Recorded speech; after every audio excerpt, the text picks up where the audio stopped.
Hey guys, welcome back to Tutorials by David, and in this video, let me show you how to sign up on Eventbrite.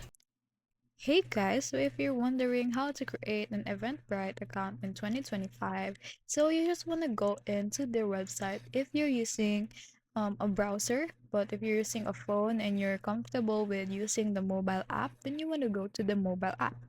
After that, you want to click sign up on the upper right, or if in your phone, you can see it directly. So hit sign up and then choose a register email. So if you have an email, you just want to type in with that. But if you want to connect it with either of your accounts, then you just want to fill in with your accounts. So you want to enter your name, valid email address, and create a secure password and then hit sign up. You'll need to check your inbox for a verification. Like for example, if you used your Gmail, then you want to go to your Gmail mail and then hit the verification email and confirm your account before you can fully use Eventbrite. So once you're verified, you want to log in.